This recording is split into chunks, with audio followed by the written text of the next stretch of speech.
The Bulls and their fans were coming into this offseason with just a little bit of optimism. The Garpax era officially done. You've hired what appears to be competent front office leadership. The first notable move the organization makes is to go out and hire a head coach that, while he didn't win a championship in Oklahoma City, has had success at the NBA level, is a credible, believable head coach at the highest level in Billy Donovan. I understand. Like, you look at that and you say, Christ, there's a little bit of reason for optimism here. You combine that with having the 4th overall pick, and you're starting to get a little anxious and excited about the draft and what's going to come and everything else. Like, you're starting to buy in and starting to believe, and you're saying, as stupid as some of these other Chicago organizations are, and as stupid as the Bulls have been for so damn long, thanks Reinsdorf, that they're going to turn the corner here. And they're going to be one of the things we can look to optimistically and positively in the future. I wonder how many of y'all are feeling the same after last night's draft. Patrick Williams? Really? Patrick Williams? Really? All I can say is the Bulls better hope that they're right. They better hope that this pans out in a big, big way. Let me say from Jump Street, before I go ranting and raving like the lunatic that a lot of you probably clicked on this video to see me do, it is really hard to know in a draft period who's really going to truly pan out, who's not, who's going to become a big star, and who's going to become a big bust. We think we know, and sometimes we feel better and more confident in how we know.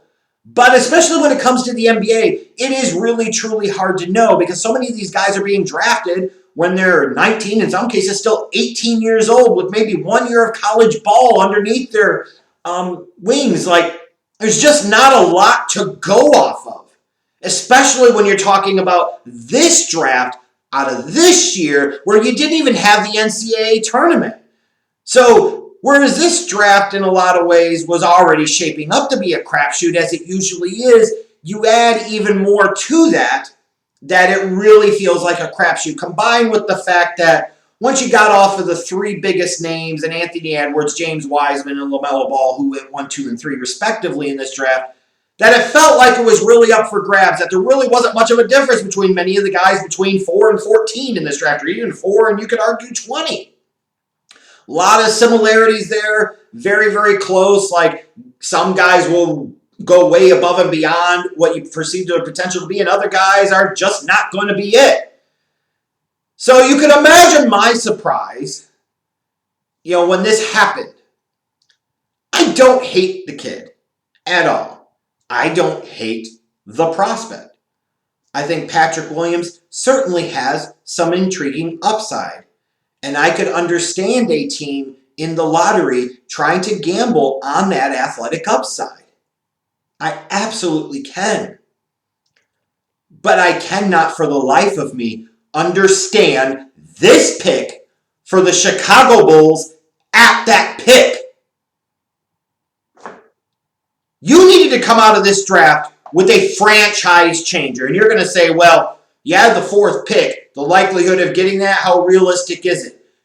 Good organizations find those guys. Good organizations will identify those guys that vastly outperform others that were taken in front of them, vastly outperform their draft position. You can see it time after time, year after year. Just because a guy's not taken 1, 2, or 3 doesn't in any shape or form mean that he's not going to be a big star in the league.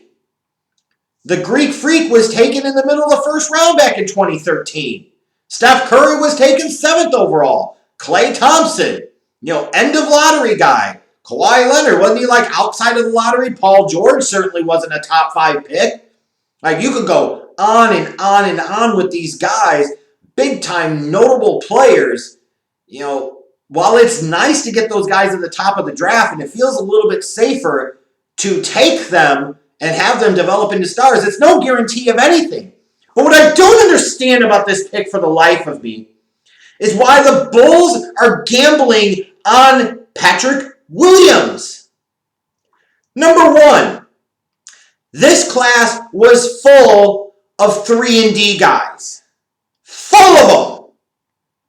Why did you feel the need to gamble on this guy where his biggest strengths come on the defensive end of the court? And even with that, you have questions about some of the things. You would say, just how truly dominant is he actually on the defensive side of the floor? Furthermore, you look at him and you say, okay, he has some challenges with lateral quickness, so we might not be able to guard two guards. He might not be able to switch off and stick with point guard. So you're looking more at a 3-4 combo type of guy.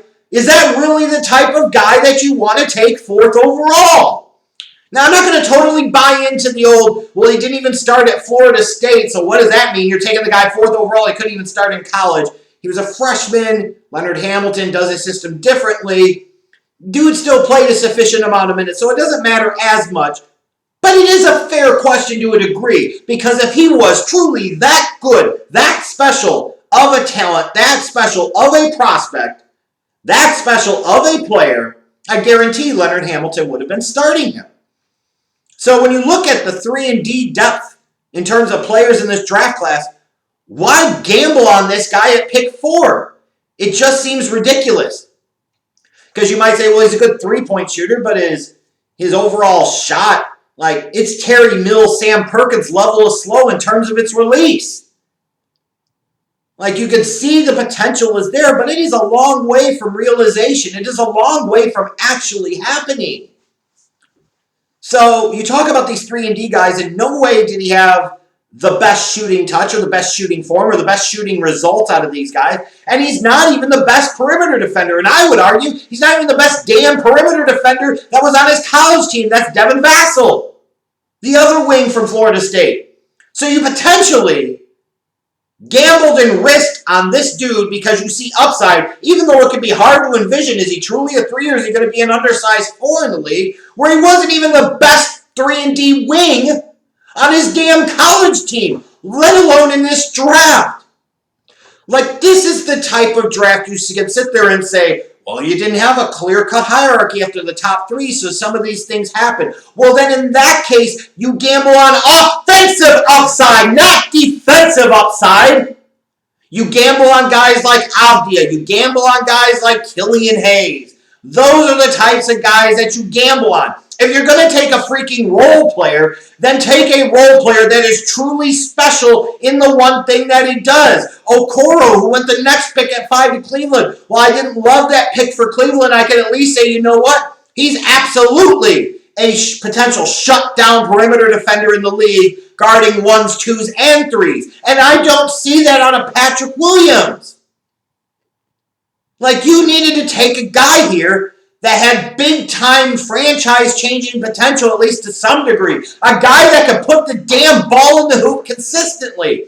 And nothing that you saw out of Patrick Williams at Florida State indicates that he could be that type of guy. Like, if I was comparing this to other drafts and even in other sports, this feels like you took a guy like a Clelin Ferrell. The Raiders took him 4th overall. You know, came from a great program, was a winner, had great intangibles and high character leader. But you don't take role players 4th overall in the NFL draft. That's stupid.